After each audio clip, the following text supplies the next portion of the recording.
So we're going to look at recommender systems. These are methods used in online retailers, book recommendations, movie recommendation sites, very ubiquitous in our society right now. So recommender systems, many organizations collect some kind of ratings of items from their users. And so we get data of the form, the user ID, the item ID, and the rating. There's often additional data, timestamps for example. Users tend to rate only a tiny fraction of those items being offered by the organization. The goal then is for each user to recommend unrated items a user will likely rate highly after the fact. In other words, once they have them, they'll really like them. Collaborative filtering comes from the fact that recommender systems are based on the idea that users who rate similarly in the past will rate similarly in the future. This is actually the assumption we use for a collaborative filtering approach to recommender systems. User-based means ratings by user similar to a given user can be used to recommend items to that user. Item-based, we recommend unrated items to a user based on similarity to items that the user's already rated. Now we're going to focus only on user-based nearest neighbors. So it starts with ratings data. And this is just user, item, and rating, and just many observations of those. But we tend to put them in a user items rating matrix.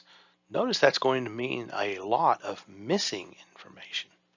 The users are going to be the rows and the items are the columns. We'll put a coefficient of 0 for any unrated items, but these are not actually ratings. They are simply inserted, so the user item ratings array is actually a matrix. We can do matrix arithmetic. So let's look at an example, the Movie Lens ratings dataset. This is 1 million or so anonymous ratings of about 3,900 movies made by about 6,000 Movie Lens users. There are 3 files, movies, users, and ratings. The goal is to use the ratings, which range from 1 to 5, of movies from a given user to recommend movies not yet seen by that user. Recommendations are based on predicted ratings for movies that a user has not yet seen. So here's what the ratings data looks like. There's a user ID, a movie ID, a rating, and a timestamp. And there's 1 million rows of these. The movies data is the movie ID, the title, and the category. Users is ID, gender, age, occupation, and zip code. Now, we won't use users.dat or the categories, even though it's excellent information. So we recast the data into what's known as a sparse matrix. See, most people rate fewer than 100 movies. And a matrix that is mostly zeros can be defined simply by a list of the location and value of non-zero entries. But if every coefficient, including the zeros, were to be placed into this very large matrix, the resulting dense matrix, as it's called, would be 180 megabytes in size at least, maybe bigger. Data is only rarely stored as dense matrices. In fact, matrix is important conceptually, but not necessarily concretely. So here we have it. This is the ratings matrix. You see a lot of blanks. Those are where we don't have ratings. So these are the non-zero entries, and we only would store the actual ratings in this sparse matrix. Now theoretically, this is a rectangular array, but in practice, we never actually create this rectangle. So should we recommend GoldenEye to user 357?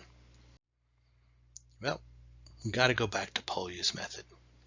We need a better question, which means we first need to explore the ratings data. So here's our exploration. Notice that most users rate fewer than 100 of the 3,900 or so movies. Here are the actual ratings. The mean of the actual ratings is 3.53. But the ratings matrix mean, the mean of all the coefficients in the ratings matrix, all those blanks being replaced by zeros, is only about 0.014, because almost all of those coefficients in the ratings matrix are 0. So if we have a kernel, k of xy, we can predict a rating. So if x is a user row that is not rated item I, and we have ratings 1 to k of item I by the k nearest neighbors of x. Remember, nearest means similar, and that means the kernel is approximately 1 for these neighbors. So if we have r hat is the prediction of x's rating of item I, then r hat's defined by this weighted average. That means we just need a good appropriate similarity kernel. So we don't want to use distances or correlations for many reasons. Notice that a row has a huge number of zeros. That means distances between users is incredibly large, the cursive dimensionality. It also means x bar and y bar are close to, but not exactly 0, corrupting any possible correlations. So we use cosine similarity, comparison on a common subspace. So in cosine similarity, if the x1 coefficient is 0, then we ignore movie 1. If the y2 coefficient is 0, then we ignore movie 2. See, we're only going to use movies that both observer X and observer Y have seen in our estimation of similarity. Unrated movies are ignored. So now we have a better question. If user 357 watches GoldenEye, then can we predict the rating user 357 will give to that movie via cosine similarity between nearest neighbors? So here we have our ratings matrix. Our method is going to use cosine nearest neighbors applied to user 357. The green rows are the nearest neighbors. And we'll only be using movies that the neighbors have in common with the given user 357. So this means that the neighbor's mean rating for GoldenEye turns out to be about 3.96. So our interpretation, user 357 is probably going to rate GoldenEye near a 4. May not be their absolute favorite, but they'll enjoy the movie. So let's see how we would do this with code. We're going to use the surprise library. If you're using the Anaconda distribution, this is how you install it. The movie lens data is already built in. Then we build the training set. We could have built a test set, but we're not going to do that here. We're going to have expected 50 neighbors, but no fewer than 5. Now we're going to fit and then make a prediction. There it's fitting using the cosine similarity.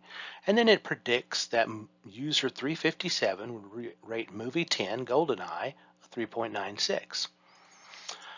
The American President, movie 11, which has an actual rating of 3.5, it predicts 3.82. But how do we know if these are good predictions? Maybe K is too large or too small. We test the model, where a model again is a representation plus an algorithm. So this time we split the data into 2 disjoint subsets, a training set and a test set. Remember, splitting the data into disjoint sets simulates the sampling of 2 different data sets from the original process or system. So now we build an algorithm and train it, fit it to the training set. Predictions are made on the test set, and we measure the root mean square error of predictions versus actual. So our root mean square error is 1.0205. Now we can also do a thing called cross-validation.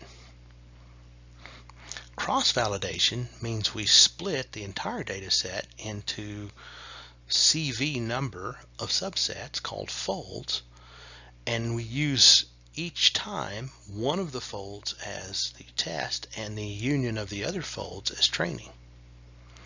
And we get a report that looks something like this. So now let's see how we can use this to find a best value for K. We're going to do a grid search. That means we're going to repeat a CV fold cross-validation for each of 5 possible values of K. So here our CV is 3. We do the grid search. It's not fast. We'll get the best root mean square error across the entire grid search, and that will tell us what the best K is among those Ks we tested, which are 30, 40, 50, 60, and 70. This takes a while. It's not fast.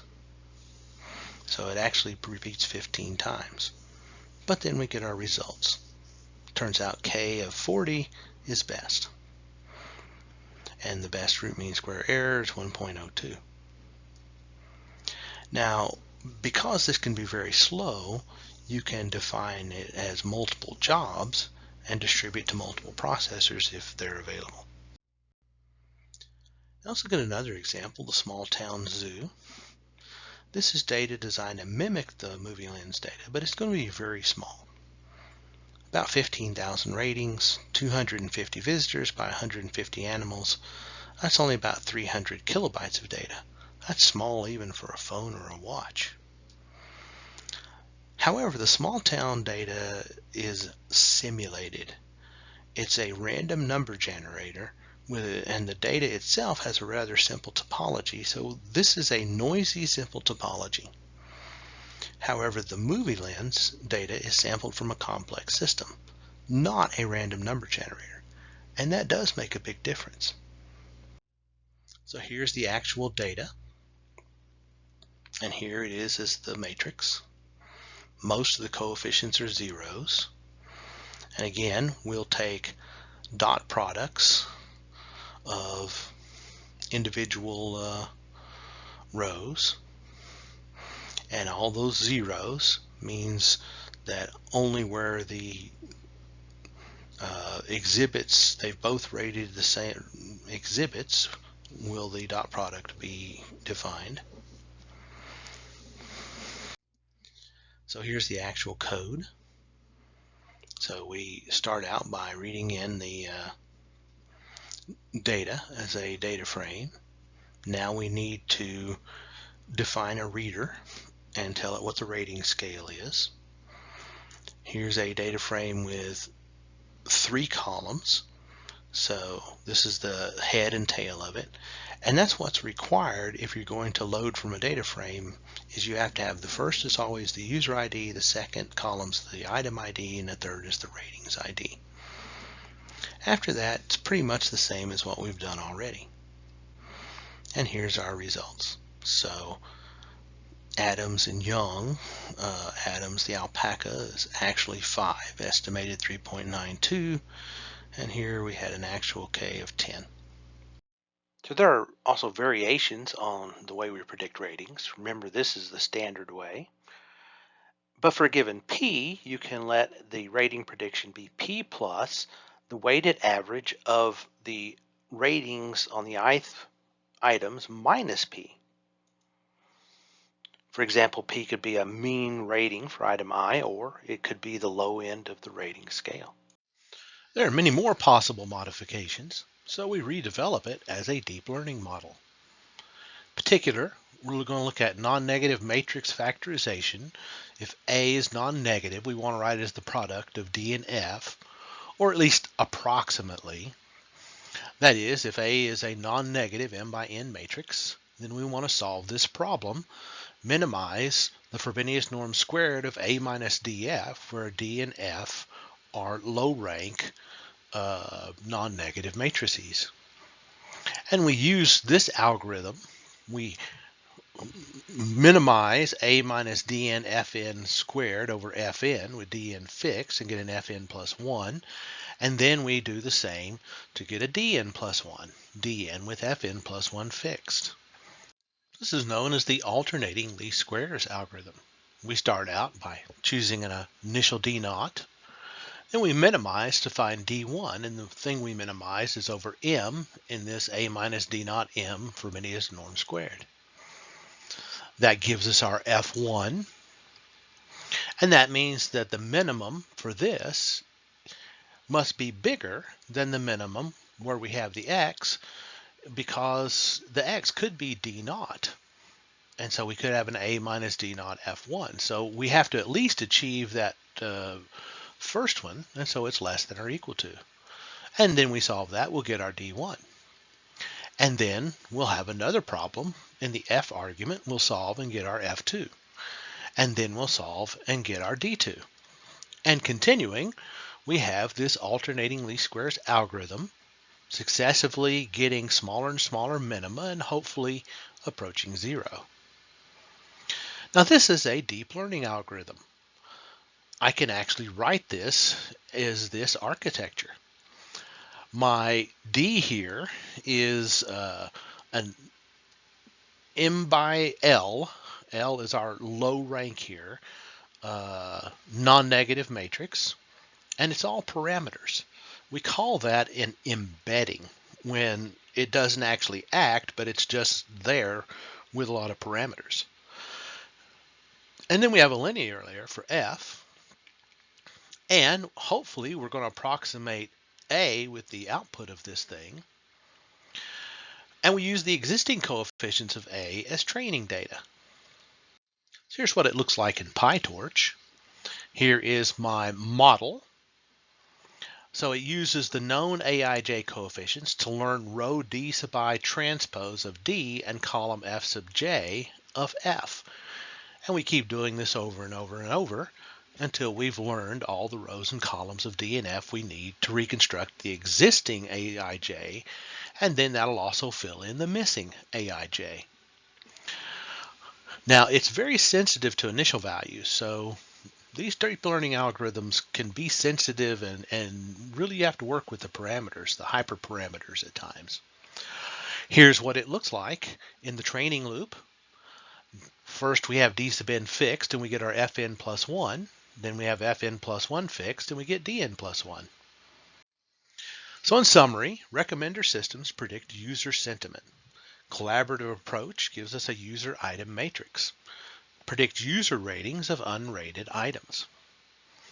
Via nearest neighbors approach, or via matrix factorization, or via a deep learning architecture. We've seen all three. Recommenders tend, however, to require massive data sets, but amazingly, they can learn huge numbers of missing coefficients based on that low rank approximation.